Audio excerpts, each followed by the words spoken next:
कराची की अजीज़ाबाद पुलिस ने खवातीन को नौकरी का झांसा देकर अगवा करने वाले 2 मुलजिमान को गिरफ्तार कर लिया।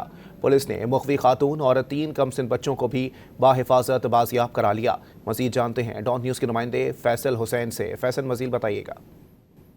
बिल्कुल, अजीजाबाद पुलिस ने एक शानदार कार्रवाई की है जिसमें जो है वो खवातीन को नौकरी का झांसा देकर अगवा करने वाले जो है वो 2 मुलजिमान को गिरफ्तार किया है।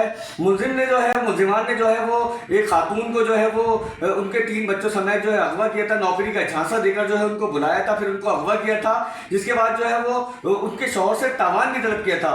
पुलिस ने जो है वो इन दोनों मुलजिमान को जो है वो गिरफ्तार किया है, जबकि खातून और बच्चों को भी जो है बाजियाब करा लिया है। इस वक्त ऐसे जो अजीजाबाद शाहिद ताज हमारे साथ मौजूद हैं। उनसे जी, ये मुद्दई हमारे फारूक, ये इनको जो है ये अपने घर गए, इनको पता चला कि इनकी बीवी और बच्चे घर से गायब हैं, तो इनको सडनली थोड़ी देर बाद जो है किसी मैसेज आता है, वहाँ से 70,000 रुपये से डिमांड किए जाते हैं। तो ये परेशानी के आलम में इन्होंने अपने जो इनके जहाँ ये काम करते हैं वहाँ उसको बताया, उन्होंने पुलिस को इतला दी और फिर ये पुलिस के पास आए। फिर हमने टेक्निकल ज़रा इस्तेमाल करने के बाद जौहर थाने के हदूद पे एक रेड किया और वहाँ से जो है हमने इन खातून को भी बरामद किया और बच्चों को भी बरामद किया। आपने SHO शाहिद ताज की बात सुनकर यही कहना था कि इन मुलजिमान को जो है वो फौरी तौर पे जो गिरफ्तार किया गया है, शौहर की शिकायत पे जो है वो फौरी तौर पर जो है पुलिस ने कार्रवाई करके जो है इन दोनों मुलजिमान को गिरफ्तार किया है, जबकि इनमें से जो वो एक मुलजिम है पहले भी जो है वो कई मुकदमात में गिरफ्तार होकर जेल जा चुका है, जबकि मुलजिमान से मजीद तफ्तीश भी जो है वो जारी है। जी।